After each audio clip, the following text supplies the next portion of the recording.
They handed her the keys to the apartment I bought with my own money. I stood there, silent, as my sister twirled around like a queen, calling it her new home, while my parents clapped and smiled like they just solved world peace. I was invisible, forgotten, and worst of all, betrayed by the very people I built everything for.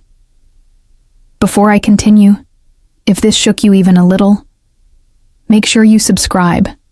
Share this with someone who needs to see what revenge looks like, and don't miss the twist coming at the end. You're not ready for it.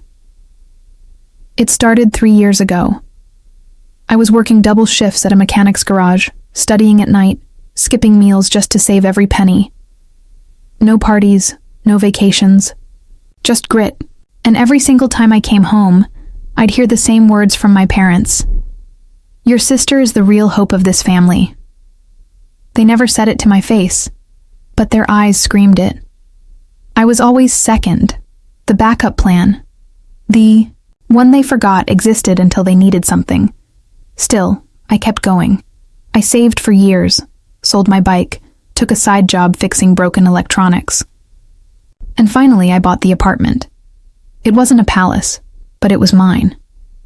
I was planning to surprise them, maybe even make them proud for once. But I made one mistake.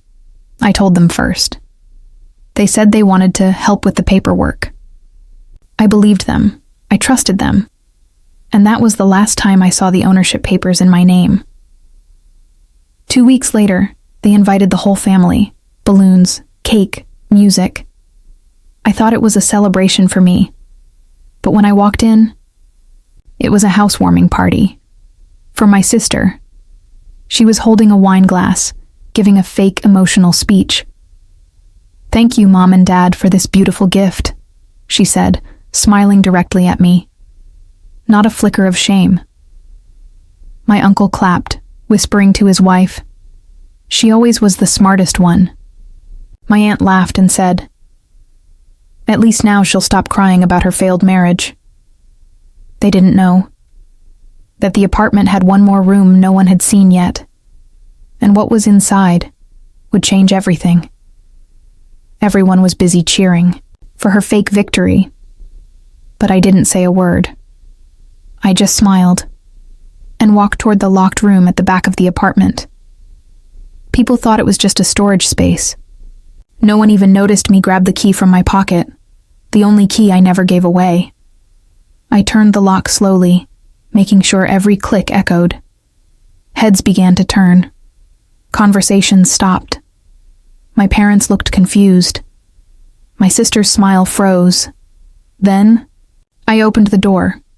Inside, there was no clutter, no boxes, just one big LED screen playing a looping video, a voice recording of my parents, sitting in our old living room, signing the ownership transfer form I paid for, and saying the words, "He'll never know. We'll just say it was a mistake. Besides, she needs this more than he does." Gasps filled the room. I stepped aside so everyone could watch. "This apartment," I said calmly, "is not a gift. It was stolen. But now, everyone knows." My mother's face turned pale. My father tried to snatch the remote. "Turn it off," he barked. But it was too late. My lawyer, who had been sitting quietly in the corner, pretending to be a friend, stood up and said, "This recording is now part of a legal fraud case. Congratulations, you just made a courtroom debut." My sister burst out, "This is still my house. I live here now." I walked over, pulled out a second document, and handed it to her. "Actually, you were never on the lease. You've got exactly 48 hours to move out." My aunt stood frozen, mumbling, "Wait, he owns it? All this time?" My uncle looked like he'd seen a ghost. "How much is this place even worth?" That's when I dropped the final bomb. "I bought this place for $80,000. It's now worth $1.4 million. Oh, and I own 3 more in this same building." Nobody said a word. But the best part? I wasn't even done yet, because what I revealed next silenced even the loudest voices in the room. I walked to the balcony, calm, steady, like I'd planned this moment 1,000 times. Everyone followed me, like moths to fire, waiting to hear what else I had to say. The tension was thick. My father tried to act tough, but his hands were shaking. My sister was whispering to Mom, "Tell him we didn't mean it." But I heard everything. I turned around and asked just one question. "Did any of you ever ask how I bought this place?" Dead silence. While you were all laughing at my garage job, I was learning something none of you cared about. Coding. I used to fix broken phones, remember? What you didn't know was I was secretly building an app on the side, one that now runs security systems in over 200 luxury buildings across the country. My cousin laughed nervously. "Wait, you made an app?" I smiled. "No, I built a company. And guess what? This entire building, including the security, maintenance, and rent collections, runs on my software. Even your cameras, even your locks." My sister's face dropped. "What does that mean?" I walked up close, leaned in, and whispered. "It means I let you walk in. I can also make sure you never step foot here again." Gasps. My mother, suddenly sweet, tried to hug me. "We didn't know you were doing all this, Beta. We were just stealing?" I snapped. "Just using me? Just giving away everything I built? Because you thought I'd never be more than a mechanic?" Then I pointed toward the elevator. "The real party isn't here. It's downstairs. Lobby, right now." They followed, half out of guilt, half out of fear. When the elevator opened, they saw it, a giant banner with my face on it, reading, "Congratulations to Mr. Zayn, our youngest tech millionaire and new owner of the building. Reporters were waiting, cameras flashing. And in that moment, every single person who laughed at me was standing behind a red velvet rope, trying to get my attention. But the biggest twist? The person who stood in the corner, watching everything silently, was someone they never expected. And what she said changed my entire life again. She stood there in a plain black dress, no makeup, no jewelry, just calm eyes that had seen too much. My parents didn't even recognize her at first, but I did. Immediately. It was Anaya, the girl they forbade me from marrying 6 years ago. The same girl they called not good enough, too poor, and a distraction. The one who walked away in tears because my family had humiliated her, right in front of everyone, just because she worked as a receptionist. But now, she wasn't just watching. She was holding a press badge and standing beside the chief, editor of Business Daily Weekly. My father muttered, "Isn't that?" I cut him off. "Yes, that's Anaya, the woman you insulted, the woman who believed in me when even I didn't believe in myself." The editor stepped forward and shook my hand. "Zion, we're running the story tonight. It's trending already. From mechanic to millionaire. How Zion silently bought the empire that ignored him." Then Anaya looked straight at my parents and said something so soft, yet it crushed louder than thunder. "You didn't break him. You built him. With every insult, every rejection. Thank you for showing him exactly who not to become." My mother's face turned red. My sister just stood frozen, eyes glassy, as if everything around her had collapsed. My father tried to walk away, but I wasn't done. I pulled out 4 envelopes, handed one to each of them. Inside, not money, not a bribe, just one letter. "Effective immediately. You are hereby banned from all properties owned by Zayn Enterprises. Any violation will result in legal action. Congratulations. You are officially strangers now." And the moment they read it, the security guard tapped my father's shoulder and asked him to leave the lobby. They didn't cry. They didn't fight. They just walked out, slowly, realizing they hadn't just lost an apartment, They lost me. But the story wasn't over, because what happened the next day shocked even me. The next morning, my phone exploded. Calls, emails, notifications. But one message stood out. It wasn't from a reporter or investor. It was from my boss from the garage, the same man who used to treat me like a nobody. He once told me, "Stick to tightening bolts, Zion. You're not cut out for anything big." Now? His message read, "Zion, brother. So proud of you, man. Would love to catch up. We're struggling a bit here. Maybe you could invest. Or even acquire." As I stared at the message and smiled. Then I called his number, put it on speaker, and said, "I remember when you docked my pay for being 5 minutes late after working a 14-hour shift." He laughed nervously. "All part of the hustle, man. You turned out great." I leaned back and said, "You're right. I did, and I didn't need your help to do it." Then I hung up. Later that day, I visited the garage, not as a mechanic, but as a buyer. I walked in, suited up, with my legal team behind me. The staff looked confused.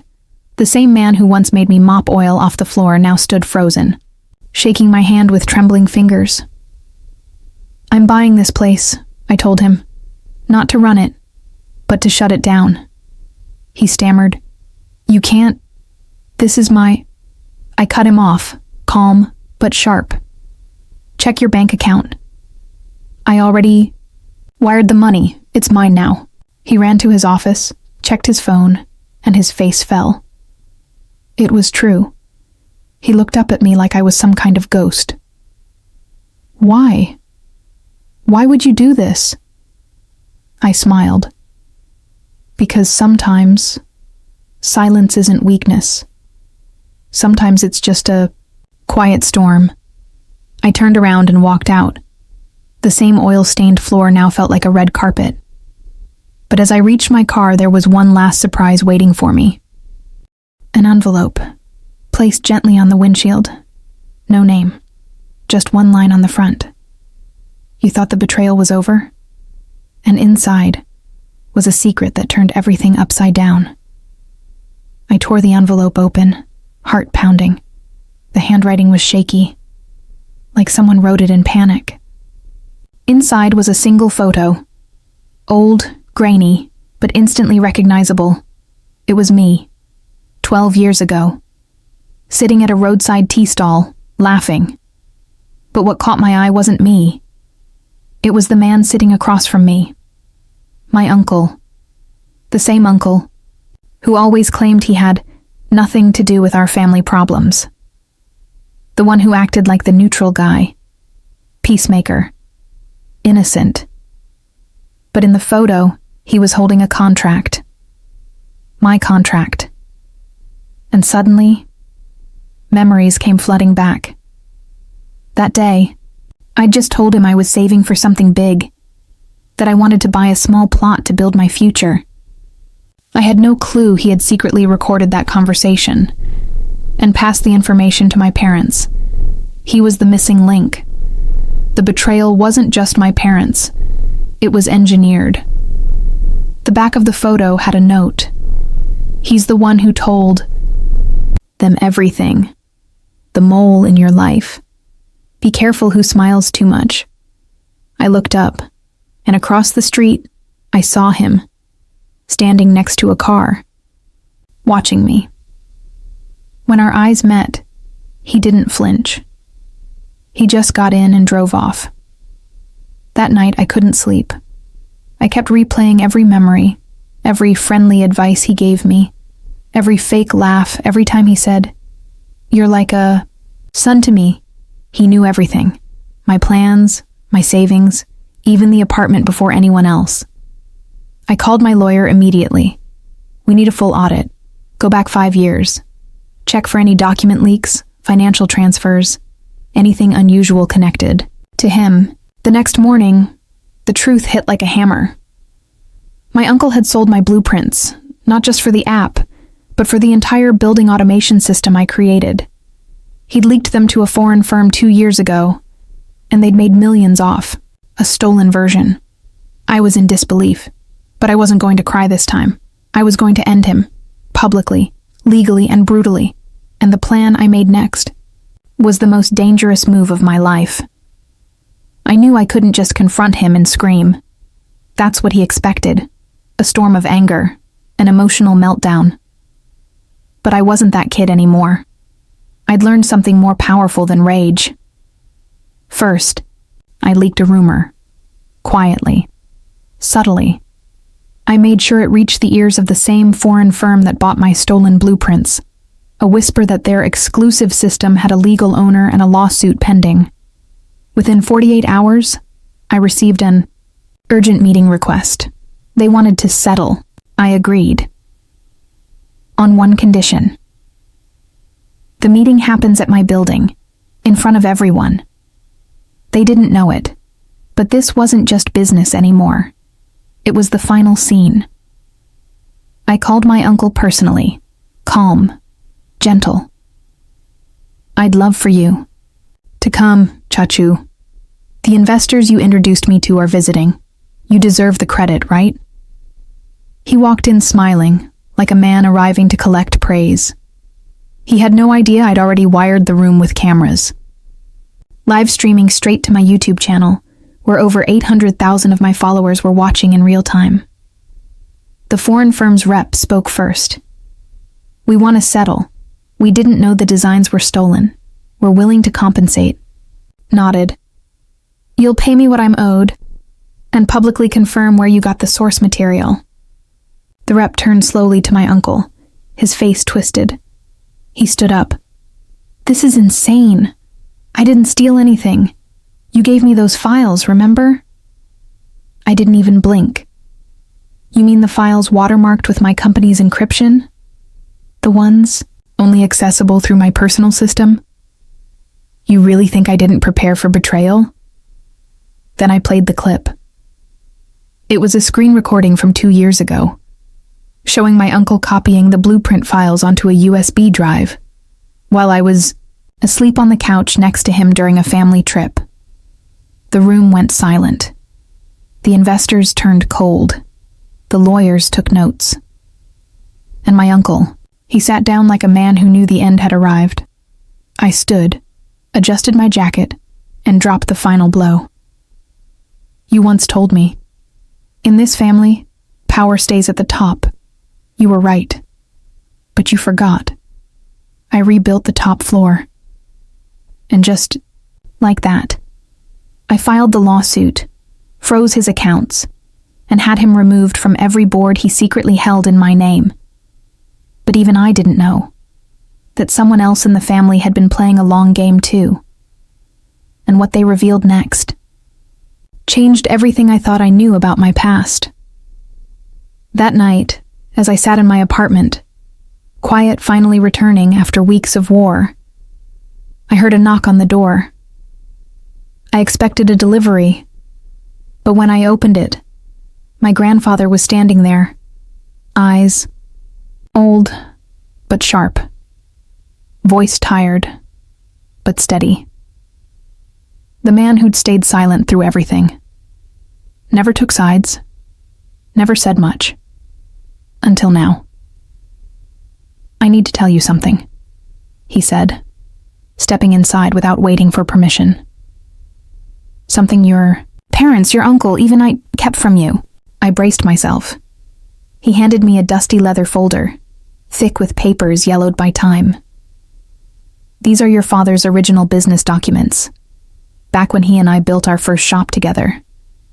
I was confused. Why are you giving me this? He sat down slowly. Because that shop wasn't your father's idea. It was yours. My heart skipped. What?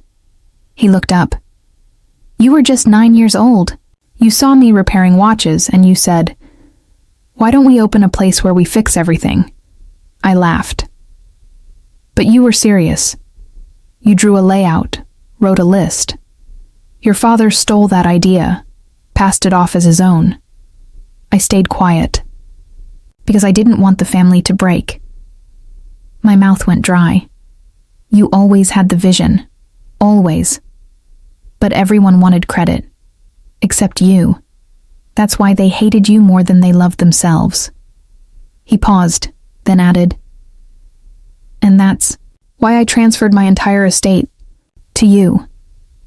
I couldn't speak. He stood, pulled out a folded piece of paper, and handed it to me.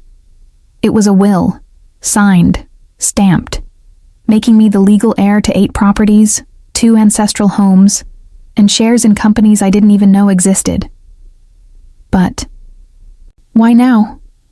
I finally asked. He looked at me with eyes filled with something deeper than pride. Relief.